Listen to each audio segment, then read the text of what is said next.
Hey, what's up everyone? Gonna do a little video install of the 2017 Raptor Deaver springs. I bought the +3s from Raptor Lights. Great guys. I bought a couple parts from them. Awesome shipping, service, all that stuff. So just got them in, gonna install them. Truck was sagging in the back a little bit after doing the RPG collars in the front.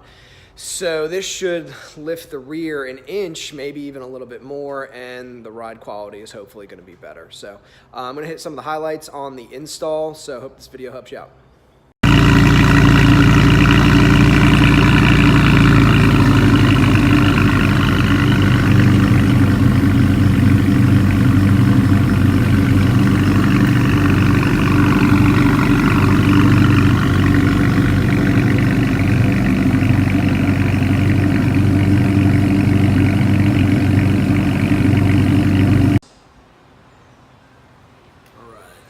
Got them swapped out. Let's get a little pre-measurement.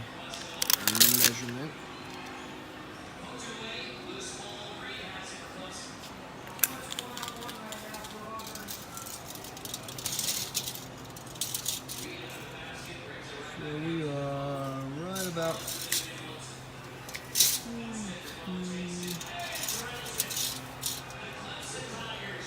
about 42 inches in the back. Front, we are 42 and a half, almost 43, so that 1 inch should give it a little bit of that rake back again.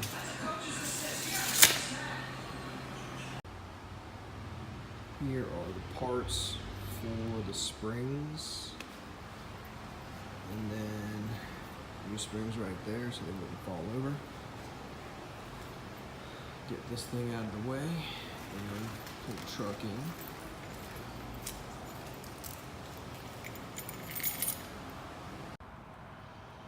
All right, so one side completely done. Kind of a pain because that thing is so heavy and awkward. Working on second side. A lot easier when you know what you're doing. Took this shock off. Released the bolt from this side. That is in there. Took these shackle bolts off right there. I'll line those up. Supported the axle so it didn't fall. And then loosened this one, cut the head off of that bolt with the trusty Sawzall. I did the other side with the grinder, and this was way faster and easier. So now, just pull this thing out. All right, now that she's back on the ground, let's go ahead and measure up.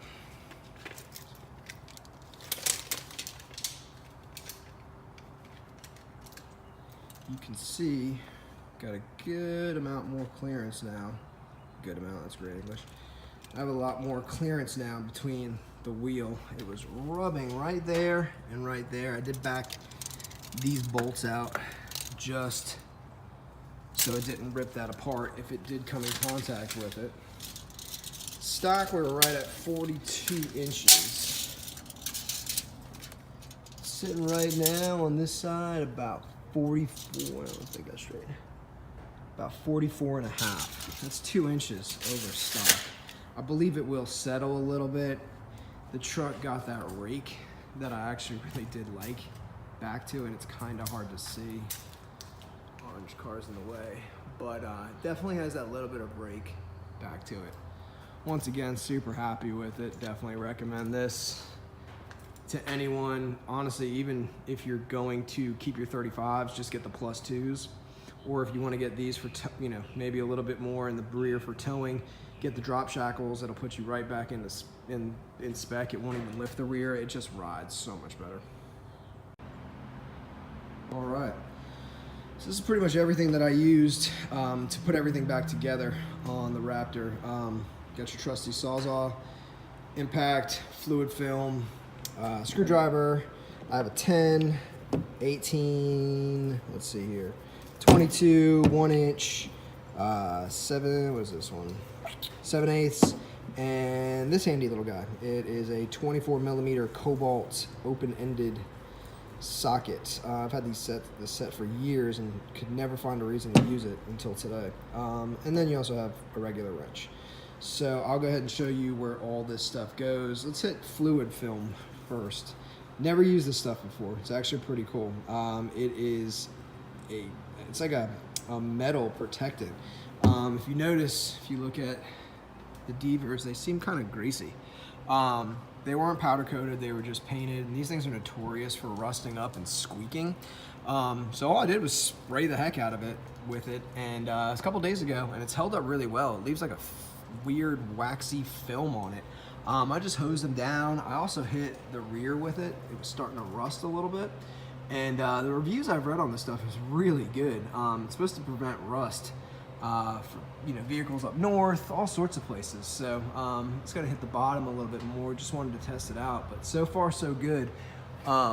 Definitely better than getting them powder coated, I guess. Saved me a couple $100.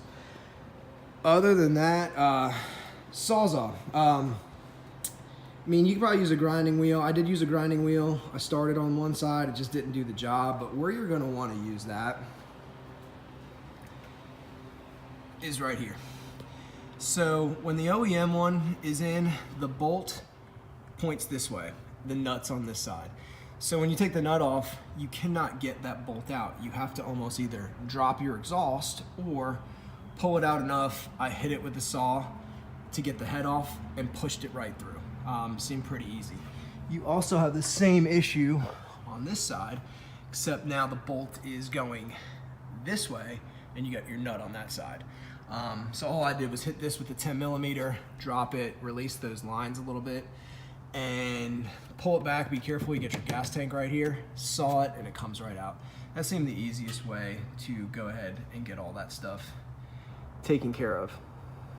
Other than that, you got your impact.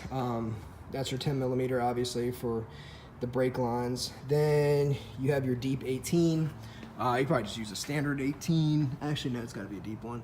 For your shock, that's where that sits. Then you have your 1 inch. I used that when I was putting this one in right here. You also have your deep 22. Your deep 22 is for putting this back together. I just hit these kind of one at a time just to try and get it as even as possible. I still have to put on the SDHQ bump stops right here so that thing doesn't come smashing down. I'm not gonna hit the truck really hard or anything for a while, so it really doesn't matter. Should be okay just like this if you're just mall cruising, but anything more than that, it's just nice to have that peace of mind. Then we come to this combo, 7/8 and 24. I believe if you were to take the tire out, it would make this a lot easier, but getting these tires out is kind of a pain. So the problem is when you have this shackle right here, it's getting to it. You don't want to take it out right here. You have to take it off where the shackle actually goes into and mounts. So, you'll just hit this side right here, and getting to that nut is difficult.